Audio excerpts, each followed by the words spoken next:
ሆነ ለማወቅ ማን እንደሚጠቅም ማየት ነው። ለምሳሌ በብዛት ክራይም ላይ ምንድነው የሚታየው? አንድ ግድያ ሲኖር በተለይ ሆምሴድ ሲኖር ሞቲቭ ምንድነው የሚለው ነው የሚታየው። ያ ይሄን ነገር እቺ ሰው በመሞቱ የሚጠቀመው ሞቲቭ ያለው ሰው ማነው ተብሎ ነው የሚታየውና ለምሳሌ አንድ ሚስት ስትሞት በብዛት የመጀመሪያ ተጠርጣሪ ባል ይሆናል ማለት ነው።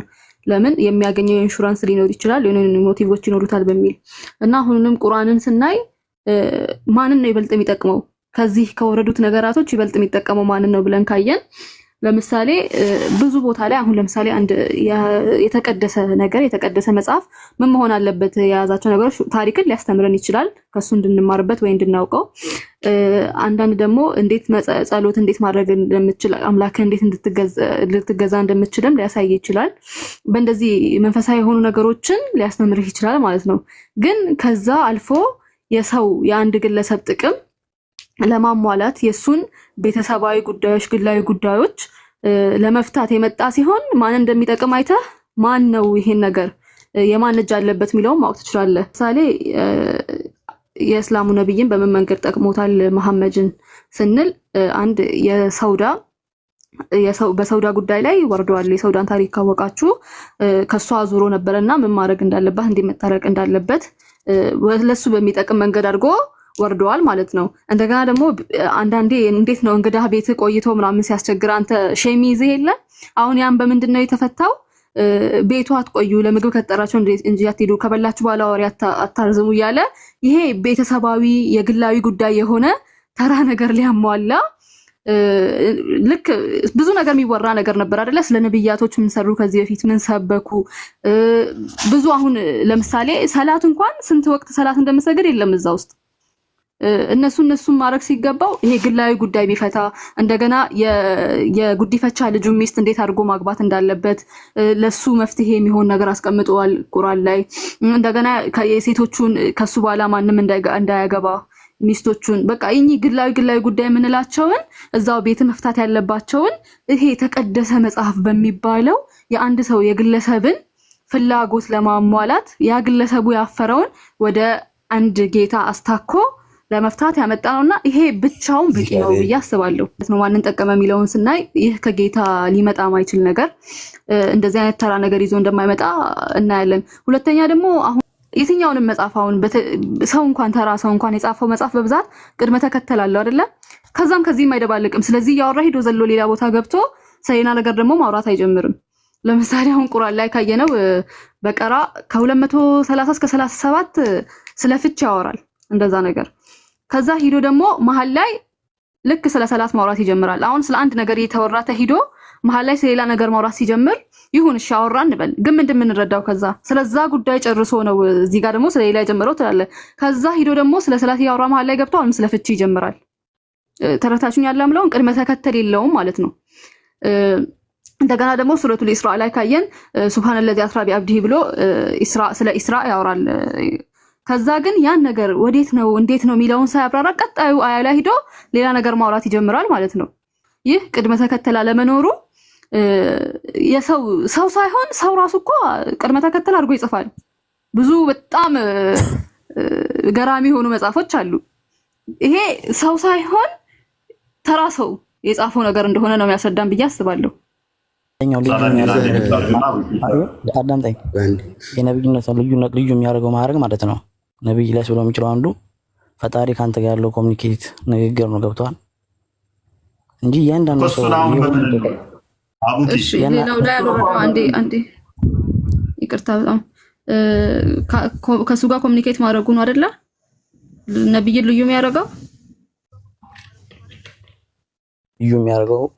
መስፈርት አንዱ ይሄ ነው። ኦኬ እሺ። ከመርየም ጋር በጅብሪል በኩል ኮሚኒኬት አላደረገም? እሺ አርጓል አላደረገም? አርጓል። ታዲያ እሷ ነብይ ናት? እንዴት ነብይ ሊሆን አይችልም? ያ ዩኒክነሱ አንዱ ይሄ ነው ብለሃል፣ ግን ዩኒክነስ የለውም። አናግሯታል አይደለ? በእናንተም በክርስትናችሁ ውስጥ ማለት ነው ሴት ነብይ እንደሌለ ታውቃላችሁ። ስለሱ ጋር አለ ግን ስለሱ እኮ አላወራውም። አሁን አንድ ዩኒክነሱ ከሌላ ሰው ጋር ካወራን ነው ነብይነቱ አልከኝ። ጥያቄ ኢብኑ መሐመድ አንዴ ሚዩት አድርግ እንዴ። አንዴ ሰላሐዲን ቆይ፣ እሱ ያመጣውን ልክ እንዳልሆነ እንዲገነዘበው ነው። ለምን ሌላ ሰውንም ማናገር ይችላል? ለምን መርየምን አናግሯታል አይደለ? አንድ ዩኒክነሱ ነብዩን ማናገሩ ነው አላህ። ሌሎቹን አሁን ለምሳሌ ቅድም እፎይ እንዳነሳው ለምን ሚስቶቹን አላናገረም ሲል አይ ከነብይነት አንድ ዩኒክነሱ ሌሎቹም ያናገር ከሆነ ምን ነብይ ያደርገዋል ታዲያ? አንድ ዩኒክነሱ ነብዩን ማናገሩ ነው አለ። መርየምን አናግሯታል። መርየምን መርጦ ነው ልክ ነህ፣ ግን ነብይ አይደለችም። ሶ የነብይነት መስፈርቱ ነው መቅረብ አይችልም። ለምን ነው የእንትላን እናትም አናግሯታል አይደለ? የሙሳን ወደ እንትሉ ጣዩ ሲል ሙሳን ጣዩ ሲል ሶ እዛ ጋር ሌላ ቦታም አለ። ጅብሪል ነው መሐመድንም ጅብሪል እኮ ነው ያናገረው። ልዩነቱን ላሳየ። እኛ ጌታ መሆኑን ክርስቶስን ስናምን ጌታ መሆኑን ጌታ ነው የሚለውን እንደሆነ እንደነገረን ምናምነው እንዴት ነው እሱ ስንል ፖል ብቻ ስለነገረን አይደለም። ጳውሎስ ነግሮናል፣ ማቴዎስ ነግሮናል፣ ዮሐንስ ነግሮናል፣ ማርቆስ ነግሮናል፣ ጴጥሮስ ነግሮናል፣ ይሁዳ ነግሮናል፣ ያዕቆብ ነግሮናል። እንዲህ እያልን እነኚህ ሁሉ የተለያየ በመጽሐፍቶቻቸው ነግረውናል። አንተ ግን እኛ አሁን ኢየሱስ ጌታ ነው ስንል እነኚህን ሁሉ መጽሐፍቶች ኮት እያደረግን ነው፣ የተለያዩ ግለሰቦችም ማለት ነው። አንተ ግን ሙሐመድ አይዋሽም ስትል ሙሐመድ ራሱ የነገረህን ብቻ ኮት እያደረግክ ነው እኮና እኔም እኮ እሱን ነው የምልህ። አየህ ችግሩ የሚሆነው ምንድነው? እሱ ብቻ የተናገረውን እንዴት ልመን ነው? በብዛት እኮ ነው። አሁን ሌላ እኮ ልዩነት የለውም። አሁን አይደለ እነሱ አሁን ነብይ እኮ አይደሉም ሲጀመር አይደል? ሰዎች ናቸው። በብዛት አይደለም ማለት ምን ማለት ነው? ማለት አሁን እንትና ነግሮናል። ያው ብዙ ሰው ስለነገረህና አንድ ሰው ስለነገረኝ አይደለም እንትኑ እኮ ለምን እንደሆነ ታውቃለህ? ሙሐመድን አሁን ቻሌንጅ እያደረግነው ነው። ታማኝነቱን ጥያቄ ውስጥ እየከተትን ነው። ጥያቄ ውስጥ ከከተትን በኋላ እሱ ላይ ብቻ ከሆንን ከዛ መጽሐፉን ስናየው ደግሞ ቅድም እሙ ያነሳችኋል የመጽሐፍቱን ይዘቶች ስናይ ለምሳሌ ሱራ 93 28 ላይ ድሃውን አገኘንህ አከበርንህ በምንድነው የከበረው የሚለውን ደግሞ ሲያብራሩት ምንድነው ሰው አዲስም አለ ጦር ዘረፋዎች የጦር ዘረፋ ምክንያት በማድረግ ነው ሀብታም የሆነው ሙሐመድ ይላል ሱረቱ አንፈል 28 ላይ ማለት ነው። ከጦር ዘረፋ ገንዘብ ይጠይቋል። የጦር ዘረፋ ገንዘብ ያላህና የነብዩ ነው ብሎ ጦርነት ይከፍትና እየዘረፈ ለራሱ ይወስድ ነበረ። እሙ ያነሳችኋል ሱረቱ አልአሕዛብ 37 ላይ የዘይድ ሚስት መውሰድ ከዛ በኋላ የማደጎ ልጅን ደግሞ በስም እንዳይጠራ ራሱን አባት ላለመባል መከልከል ከቤቱ ሰዎች እንዲወጡለት ብቻ ስለፈለገ እኔ አይናፋር ነኝ አላህ ግን አያፍርም ውጡ ብሏቸዋል ብሎ ማስወጣት ከቤቱ ሚስቶቹን ደግሞ እንዳይቀሙበት የነብዩ ሚስት ማግባት አትችሉ ከሞትኩ በኋላም ደግሞ የነብዩ ሚስት እንዳታገቡ ብሎ መከልከል እነኝህንና የመሳሰሉትን ስታይ ማስረጃ እናውራ። ያ እዛ ላይም ፈርዘር ከመሄድ ሱራ 33 አይ ቲንክ 26ን አንብበው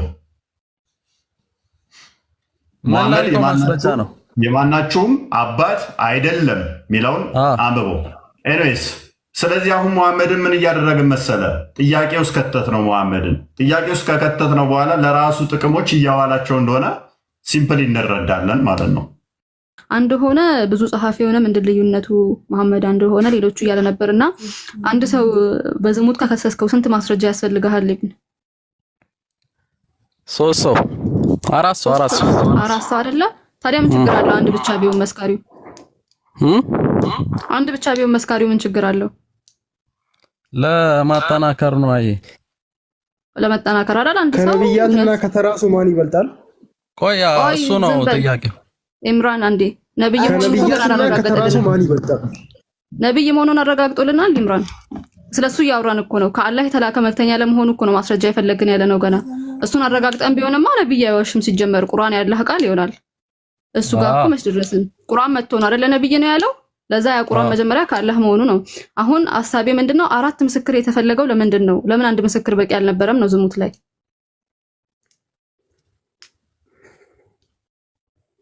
ኢብን ይሰማሃል መሐመድ? ለምንድን ነው አራት ሰው የሆነው? አንድ አይበቃም ነበር ወይ? አንድ ምስክር አይበቃም? አንድ ሰውን ዘምቷል ማለት አይበቃም። ያው ሰው ነው እንግዲህ ከሰው እና ከእንትን አንድ አይደለም አይደለ?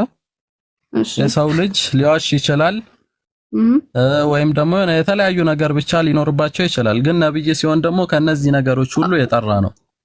አልገባህም ማለት ነው። አሁን ልክ ነህ፣ ሊዋሽ ይችላል። ያ ሰው ባላደረገው ነገር በአንድ ሰው ተወንጅሎ አንድ ሰው ብቻ ሁሉ አይደለም 3 ራሱ ተቀባይነት የለውም።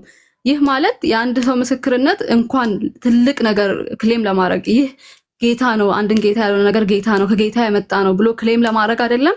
እዚህ የተራ የሰዎች ጉዳይ ላይ ዝሙት ላይ እንኳን 4 ተብሎ ተቀምጧል አይደለም? ሶ የቁርአንን አንድ ሆነ ከጌታ የመጣን ቃል አንድ ሆነ። ሰውና ነብይ እንለይ። መጀመሪያ መሐመድ ነብይ ለመሆኑ ምንድነው ማስረጃ? ቁርአን አይደል? ቁርአን እኮ እዚህ ጋኛ ቁርአን አንቀበልም የጌታ ቃል አይደለም ቁርአን የሚለውን አንቀበልም በሚል ነው። የጌታ ቃል መሆኑን ስታረጋግጥልኝ ነው መሐመድ ነብይ መሆኑን ከቁርአን ማስረጃ ልታመጣልኝ የምትችለው። ገብቶሃል ሐሳቤ መሐመድ? እኔ ደግሞ አሁን እሺ ያረጋግጬ ደግሞ እያመንኩበት ነው ቁርአን ያላህ ቃል እንደሆነ እኮ። በምን እንዳረጋገጥክ እኮ ንገረን ነው የኛም ጥያቄ እኮ እሱ ነው። አዙሪት ማለት እንደዚህ ነው። ይኸውላችሁ ተሽከርክረን የመጣ ነው። አንተ ቁርአን መሐመድ ነብይ ስለመሆኑ የነገረህ ራሱ መሐመድ ይዞት የመጣው መጽሐፍ ነው። ምስክር ማጠናከሪያ መኖር አለበት። ነብይ ነው ያለህ መጽሐፉ ነው። ማጠናከሪያ ደግሞ ለሌሎች ደግሞ ተገልጦ አላህ አዎ ነብይ ነው ወይንም አላህን ተወውና ጅብሪል እንኳን ተገልጦ አዎ ነብይ ነው ብሎ ማጠናከሪያ የሰጠበት ከሌለ ራሱ ነው መጽሐፉን ይዘመተህ አይ ነብይ ስለመሆኑ ማረጋገጫ ይሰጥ